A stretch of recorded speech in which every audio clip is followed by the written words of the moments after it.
다시 인사드리겠습니다. KB금융그룹 KB부동산신탁의 김영심 부장입니다.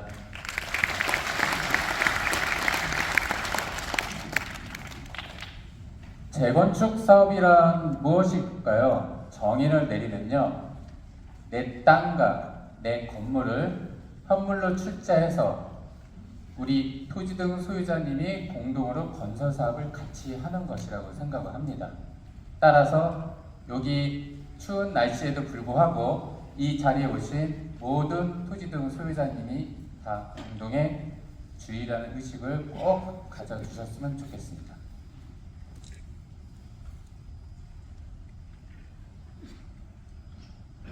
자, 본 자료는요, KB부동산 신탁 준법 간신 신사피를 득한 자료임을 미리 먼저 말씀을 드리겠습니다.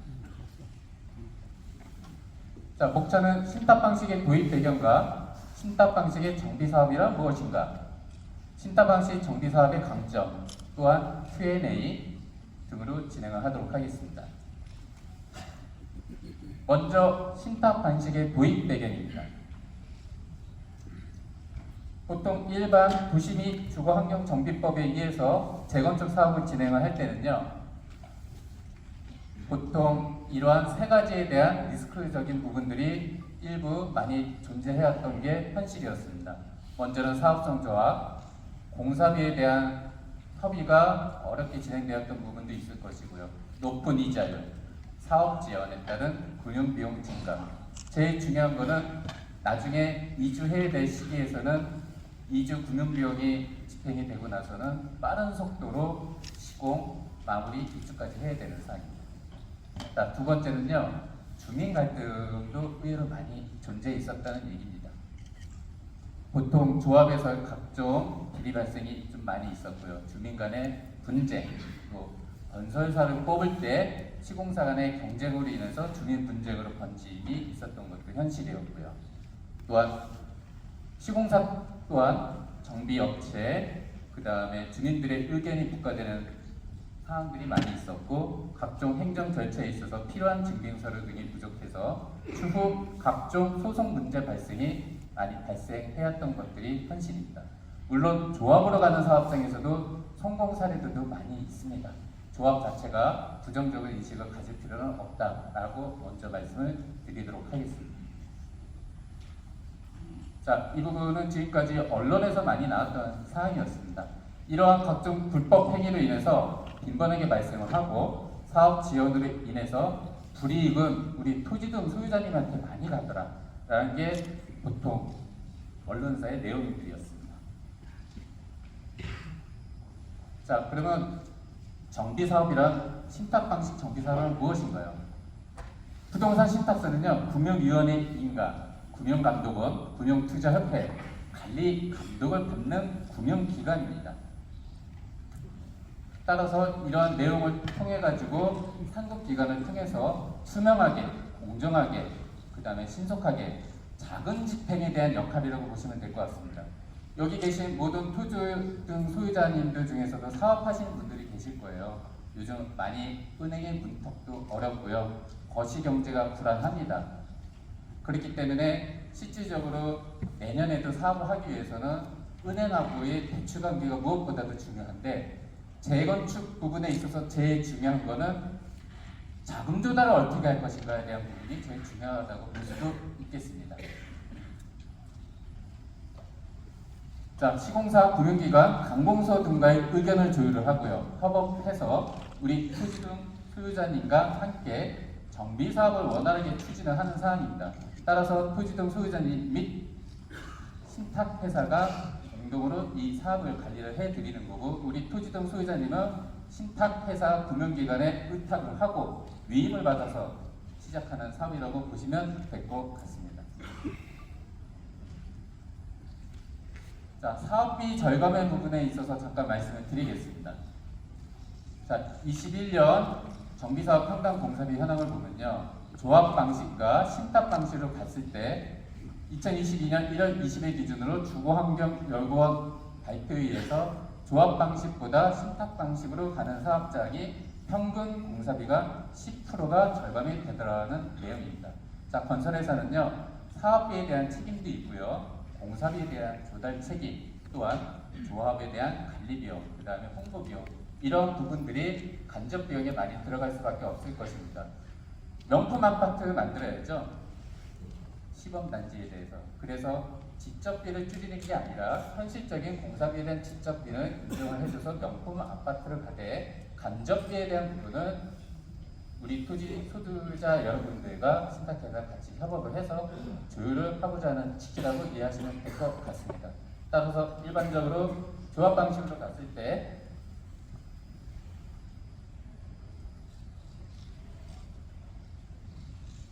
자, 넘어가서 말씀을 드리겠습니다. 사업비 조달 방법은 보통 4가지가 있다고 합니다.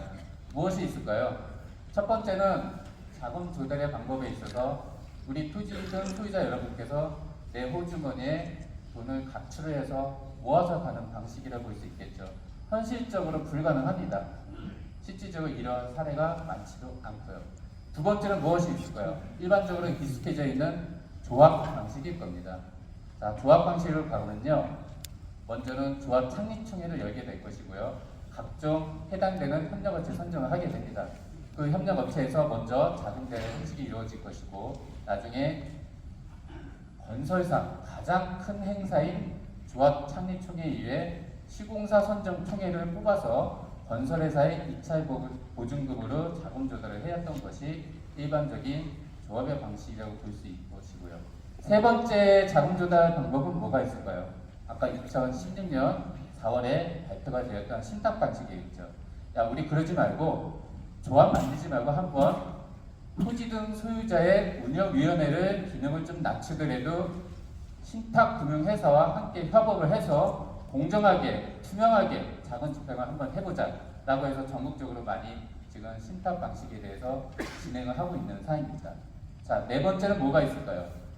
정상적으로 조합을 만들 때 조합의 주체가 있지만 적시에 자금 조달을 할 수 있는 금융기관, 신탁을 컨소시엄으로 같이 해서 진행을 해보자 라고 해서 조합 대행자 방식이라는 부분이 있습니다. 자, 그렇다고 하면요, 용역업체의 자금대여, 소유자의 각출, 개인 대출이 현실적으로 어려움이 있었었고요. 그 다음에 허구에 대한 대출 보증, 이런 관리를 진행을 했지만 신탁으로 진행을 하게 되면요, 신탁 계정대를 투입을 해서 부족한 사업비를 적시에 충당을 하고요. 현장 여건에 따라 조달 금리에 대한 차등이 있겠지만 1금융권에 대한 자금 조달과 2금융권에 대한 자금 조달은 차이가 있을 것이라고 우리 토지등 소유자님도 알고 계실 거라고 봅니다. 따라서 사업 지연 시 발생되는 영향이 있는데요. 주택산업연구원 연구 자료에 의해서 보면은 정상적으로 사업장이 100개월이 기간을 잡았을 때 사업 지연 52개월이 지연이 됐을 때는 평균적으로 비례율이 26%가 감소가 되더라. 따라서 평균 부담금은 45%가 증가가 되더라 라는 사례가 있었던 것을 말씀을 드리겠습니다. 자, 투명한 사업관리입니다. 금융감독원 금융투자협회에 대해서 관리감독을 받고 있다고 말씀을 드렸습니다. KB부동산 신탁뿐만 아니라 약 13개의 신탁회사가 있습니다. 그 중에서 정비사업에 본격적으로 참여하고 있는 회사는 약 8개의 신탁기관이 있다고 말씀을 드리겠습니다.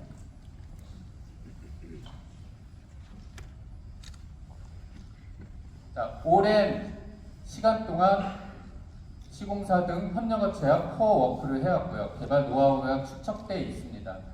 96년도에 KB금융그룹은요, 주택은행과 국민은행이 같이 합쳐지면서 그 전신인 주택은행 부동산 신탁이 이어졌었고요. 지금까지 민간자본 1도 없이 KB금융 차원에서 끝까지 사업을 이어져 오고 있다라는 실적에 대한 부분입니다. Q&A를 잠깐 말씀드리겠습니다. 자, 신탁 재산은 안전한가? 내 땅과 내 건물을 현물을 출자를 했는데 신탁회사 이런 요소가 있을 수 있겠죠. 자, 강제 집행의 금지. 신탁법제 22조입니다. 수탁자의 파산 등과 신탁재산 다 24조, 32조, 33조. 결론적으로 이런 4가지 사항들이 실질적으로 투명하게 관리가 되고 있다는 부분을 말씀을 드리겠습니다. 신탁 방식은 신탁사 마음대로 추진하는 거 아닌지요? 라는 설명회를 통해서 많이 나왔던 사례입니다. 자, 신탁사 금융기관이라고 말씀을 드렸죠. 사업 추진 시 도정법, 빈집법 등 관련 법규에 따라서 토지 등 소유자 전체 회의에 의사결정에 의해서 의견을 교쳐야 합니다.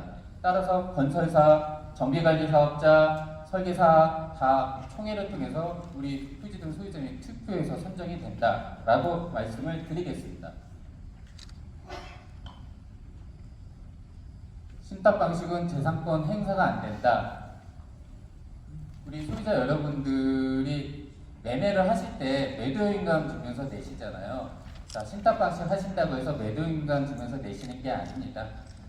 그래서 신탁 등기는 토지 등 소유자님의 재산권 행사를 할 수가 있습니다. 그래서 신탁 등기 일시 해지 이후에 신탁 재산 기속으로 다시 신탁사에 요청을 해서 재산권 행사를 할 수가 있고요.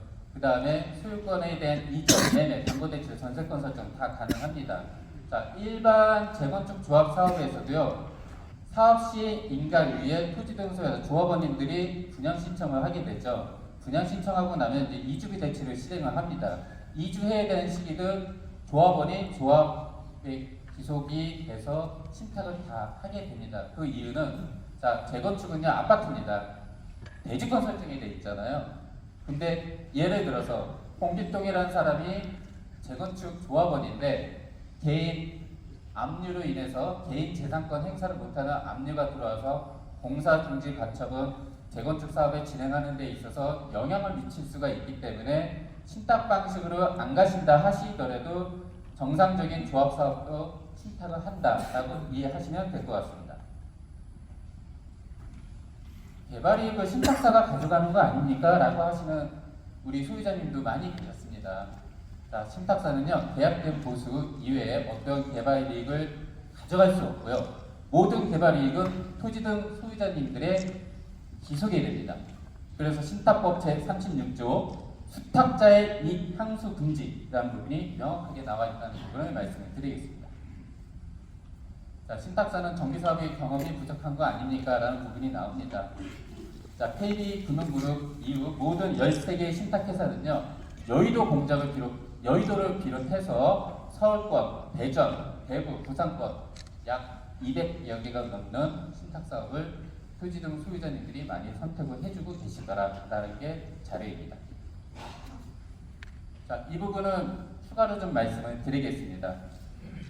신탁 방식 표준 계약서하고 시행 규정 주요 내용들이 요즘 계속 개정이 되고 있는 상황입니다. 주요 골자 몇 가지만 말씀을 드리도록 하겠습니다. 신탁 계약을 하고 나서도 신탁 계약 후 2년 내 시행자 미지정 및 주민 4분의 3 이상 찬성할 경우에는 일괄 해지가 가능하다라는 게 주요 골자의 내용이고요. 주민 재산권 보호, 이건 현재도 지금 진행이 되고 있지만 주민들이 신탁한 부동산은 담보대출을 금지하게끔 조항이 더 강화가 되어 있는 사항입니다. 자, 신탁사의 다른 재산과 별도로 관리해야 되는 부분, 이건 현재도 지금 진행을 하고 있고요. 그 다음에 신탁 후에도 매매 임대차 재산권 행사 위한 신탁 일시 해제 가능, 이것도 현재는 진행이 되고 있는 사항입니다. 자, 신탁 보수율, 이런 부분도 주민들과 협의를 해서 적정 방식으로 산출할 수 있게끔 더 강화가 되고 있는 사항입니다. 자, 이 중에서 몇 가지만 말씀을 드리면요. 자, 건설을 하기 위해서 제2의 둔촌주공 이런 사태로 발생이 되지 말아야 되겠죠. 그러한 과정 속에서 신탁사가 필요시 건설사업관리 CM, TM을 직접 수행할 수가 있는데 불가피하게 용역 수행 시 토지 등 소유자님과의 총회를 통해 진행이 될 때 신탁사가 비용 부담을 해야 된다라는 부분이 더 강화가 되어 있다는 부분을 말씀을 드리겠습니다. 사업비 조달은요, 신탁회사 금융기관이 공사비, 추가 이주비, 사업비 조달의 주체임을 명확히 해야 되는 의무사항이 있을 수 있습니다. 그 다음에 마지막으로 공사계약 체결 후 시공사의 입찰 보증금을 반환을 해야 된다. 사업비 전환 원칙적 금지하고 필요시 건설사의 동의 시 예외적으로 허용을 한다. 자, 일반 조합은요 자금 조달에 어려움이 있었기 때문에 각종 협력업체에서 자금의 지원이 한계가 있잖아요.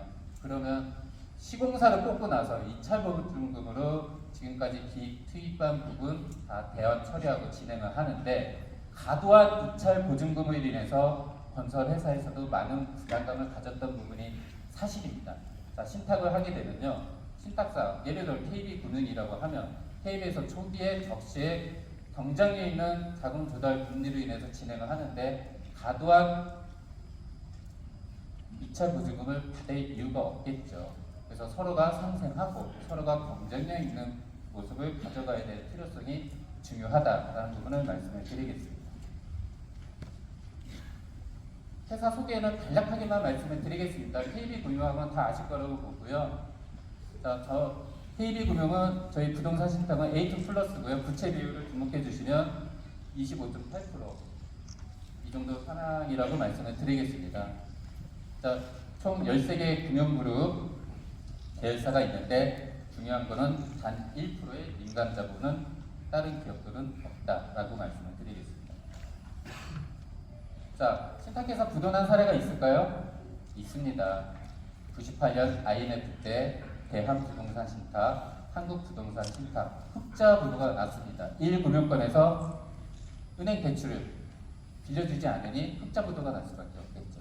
그래서 우리 토지 등 소유자님이 나중에 신탁을 선택을 하신다고 하면 심사숙고하셔서 이런 여건의 경위, 거시경제가 불안할 때 대기업 1금융권과 함께 파트너십을 갈 거냐, 전문 신탁회사를 갈 거냐, 그 판단은 우리 토지 등 소유자님이 해주시면 될 것 같습니다.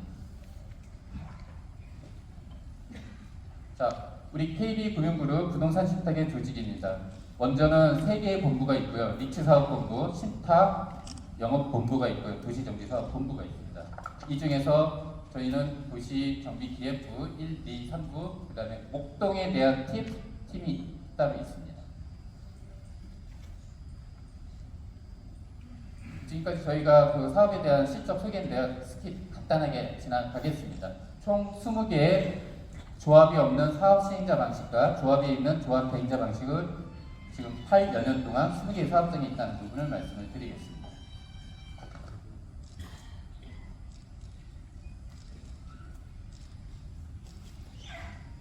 자, 참고로요, 여의도 사업장에 3개 사업장이 있습니다. 여의도 공작아파트, 그 다음에 한양아파트, 대기아파트가 있습니다. 현재 사업 시행자로서 여의도에 사시는 주민분들이 직업군을 조사해보니 좀 금융업 쪽에 종사하시는 분들이 많습니다. 그분들이 왜 조합을 만들지 않고 왜 신탁을 선택해서 가셨을까라는 부분도 아마 고민을 하시게 될 건데요. 이 중에서 공작아파트와 여의도 한양아파트는 지금 현재 시공사 선정 준비 과정에 있다고 말씀을 드리겠습니다. 자, 목동 14단지입니다. 올해 4월, 5월 1사분기, 2사분기에 업무 협약을 추진을 했고요. 그 다음에 기존 세대가 약 3,250세대입니다. 신축 규모는 5,000세대인데 목동 14단지가 1단지서부터 14단지까지가 총 기존 세대 23,500여 세대 중에서 제일 기존 세대 규모를 많이 차지하고 있지만 신통기획으로 최초로 접수해서 열심히 진행을 하고 있습니다. 자, 이건 실제 사례입니다. 사업 시행자 지정 고시가 조합 설립 난과 같은 의미를 이해를 하시면 될 것 같습니다. 실제 KB 동교동의 기린동산 빌라 홍대 입구역에 있습니다. 네, 성수동의 장미아파트 2020년 3월에 사업자 지정이 났고요. 19년 3월에 사업자 지정이 나서 약 3년 만에 이주 완료가 끝난 상황입니다. 약 4년 만에 성수동 장미아파트 이주가 끝났다는 사례를 말씀드리겠습니다. 여기까지 마무리하고요. 3가지만 말씀을 드리겠습니다. 재건축을 하기 위해서는 제일 중요한 부분은 딱 3가지라고 생각합니다. 재건축 사업의 주인은 나 자신이다. 우리 여러분들이세요. 그래서 주인의식을 갖고 적극적으로 동참을 하셔야 되고요. 지금 무료 공사하시는 우리 지금 각 단지별로 시범단지 예비운영위원회 예비추진위에서 열심히 고생하고 계십니다. 적시에 때가 될 때 동의할 때 동의하셔야 되고요. 약 지금 분당 지역에 연합으로 재건축 단지만 약 13개에서 지금 15개 지역이 지금 생기고 있다고 합니다. 그러면 최선을 다해서 시범단지가 우리 주인의식을 갖고 열심히 준비해 주시고 관심을 가져주셔야 되고요. 또한 무엇보다도 중요 요소가 또 하나 있습니다. 재건축은요, 진행될 때마다 다툼의 소지가 항상 생길 수 있습니다.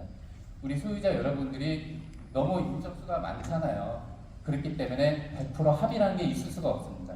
그래서 절차법이기 때문에 법에서 정한 적정 요건의 동의율이 나와줘야지 그 다음 단계로 나갈 수 있는 게 재건축 사업이고요. 다투지 말으셔야지 이 사업의 성공 요인이 될 수 있다고 생각합니다. 마지막으로 믿고 맡기시고 가셔야 돼요. 여기 준비하고 계신 의원님들이나 여기 계신 분들 다 공사하시는 거잖아요. 믿고 맡기시고 적극적으로 동참해 주시면 됩니다. 자, 마지막으로 미래학자가 이런 말을 했다고 합니다. 과거는 기억일 뿐이고 현재는 직관이다. 미래는 무엇일까요? 기대라고 합니다. 우리 여기 어렵게 추운 자리에 오셨지만은 미래의 재건축을 기대하지 마시고요. 현실에서도 재건축의 꿈을 이룰 수 있다는 것을 꼭 기대하시고 성공적인 재건축 사업이 이루어지기를 꼭 축원드리겠습니다. 감사합니다.